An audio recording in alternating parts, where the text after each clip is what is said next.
Hawin kay Pat. Haw. Kakal biya hawin kay. Hawin. Haw. Kakay mo he. Hawin. Iti ko nga tunang kay mo da. Haw.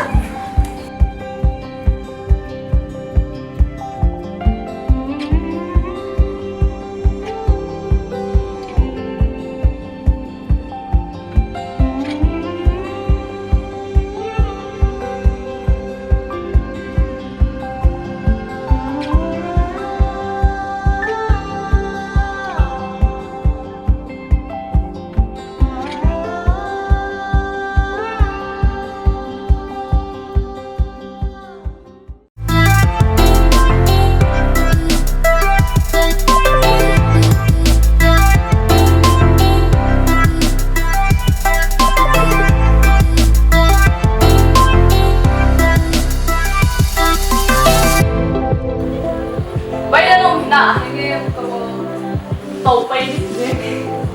cái khăn nó ăn thấy đi là một khăn ai cái gì đi cái tên đến ngay ra rồi chú ông thấy là chúng ta đi à mình là cái gì đó follow cái chữ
Kaden kahin ko hi o kanu thu say ana ngai len hitabang wang sit na zong hi katulaw de hiya tu a hila ka keng zong pan na be a hitan phat man dan kan het lo chu ka kisi ta ve kanop no ma phat ho kan mana kaloi ka pai to nok len di bo kan gel la ho in kai ding zong ki gel mong lo kabol thaila tapon bible be hi kisim hi o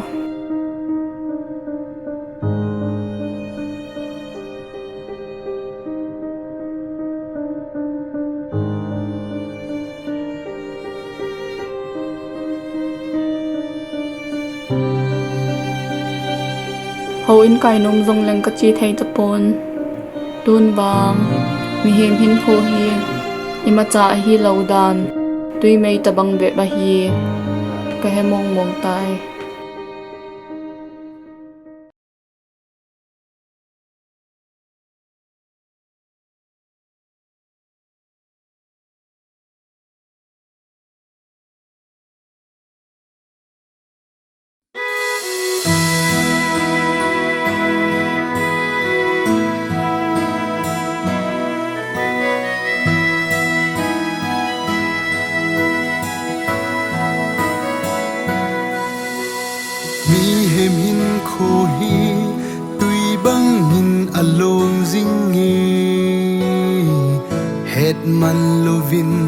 akang loi zi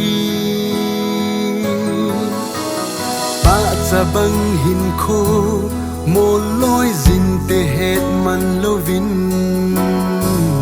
na sim pa na het chin hina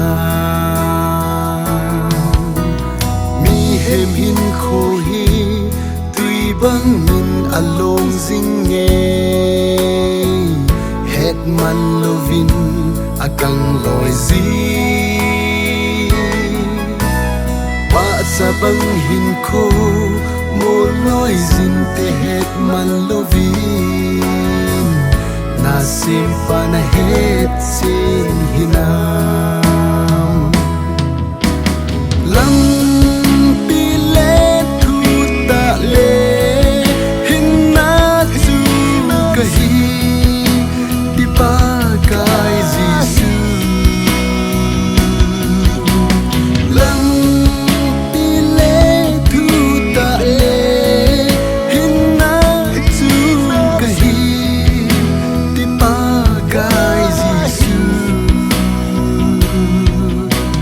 kin ka pi ting hin ti chu dang sa lo di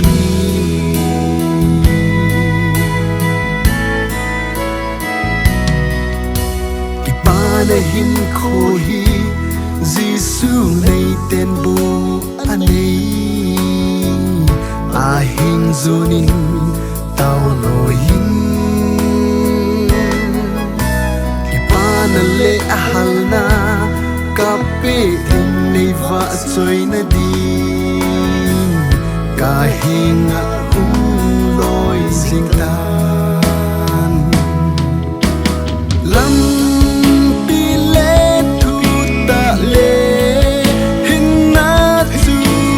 hi di pa kai jisu lam pi le thu ta le hin na chu ka hi di pa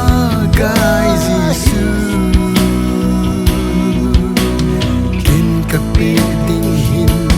ti chu dang sa lo di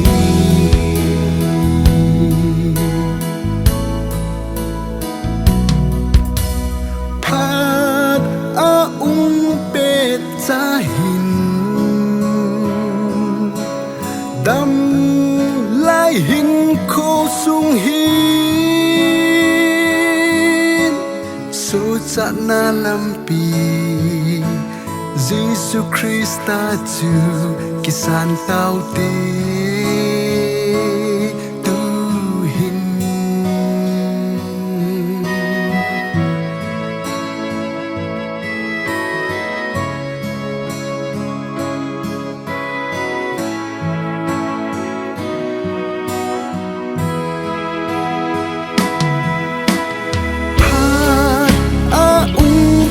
sa hin dam lai hin kho sung hin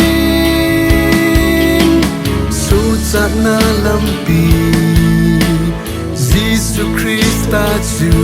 kisan tao te